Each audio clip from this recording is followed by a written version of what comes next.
Hey, it's Rebecca Smith from the KBIA newsroom in Columbia, and it's time for Missouri Health Talks, a project where we listen in on Missourians' conversations about access to health care. According to the Centers for Disease Control and Prevention, there have already been more than 700 measles cases in the U.S. so far this year. That's more than double the number of cases reported in all of 2024. While there have not yet been any cases reported in Missouri, this week we hear from Nathan Kofarnis. He's an epidemiologist with the Missouri Department of Health and Senior Services and spoke about the history of measles in the U.S.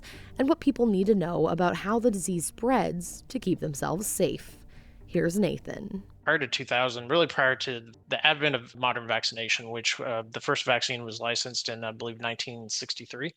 Prior to that, we'd have been talking about 500,000 cases a year would be pretty typical in the United States. And then cases dropped really precipitously after the advent of vaccination, and the current vaccine is better than the initial one. It's a 2-dose series, and it's very effective. Good track record. A single dose of measles vaccine will protect 93% of people that receive it. So if 100 people get the shot, 93 of them would never be at risk for developing measles. You add that second dose in there, that number bumps up to 97. So very, very effective shot. And that's why we've really been successful in eliminating it in the U.S. Why it doesn't spread very far historically, once it does get introduced.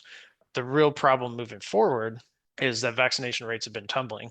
And so I would hope a lot of listeners would be familiar with the concept of herd immunity. It got talked about a lot during COVID. If you have more than 95% of a community or a group or the public as a whole vaccinated, it basically leaves so few people that are susceptible that, while you might get a one-off case or two like we've had in the past, it just doesn't have anywhere to go. There aren't enough unvaccinated people out there that are still susceptible. The problem is right now our vaccination rates in Missouri have dropped down to about 90%. So we're below that threshold. First thing people need to know is that between when you get exposed, so when you come into contact with the virus, and when you actually get sick, ranges between 7 to 14 days. So 1 to 2 weeks out after exposure when you first become ill. And so that gets really challenging because you may not have any idea you were exposed. It can be really hard to trace back. It's a long gap between exposure and illness. This is also, people need to bear in mind, this is one of the most transmissible viruses that we have. So if an individual with measles were to walk into a room with 10 other people that hadn't been vaccinated, had no immunity, natural or vaccination immunity, we would expect 9 out of those 10 people to come down with measles.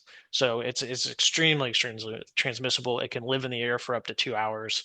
So you could have a situation where somebody was contagious in a classroom.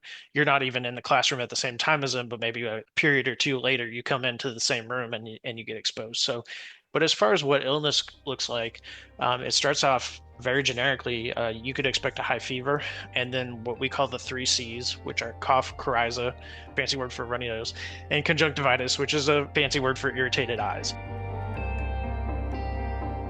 That was Nathan Kofarnis with the Missouri Department of Health and Senior Services, speaking about the history of measles in the United States and about some of the basics of the disease.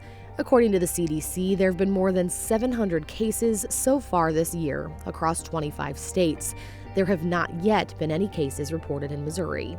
That's it for this week's Missouri Health Talks. Tune in next week for more conversations from throughout the state about health and access. I'm Rebecca Smith. Thanks for listening.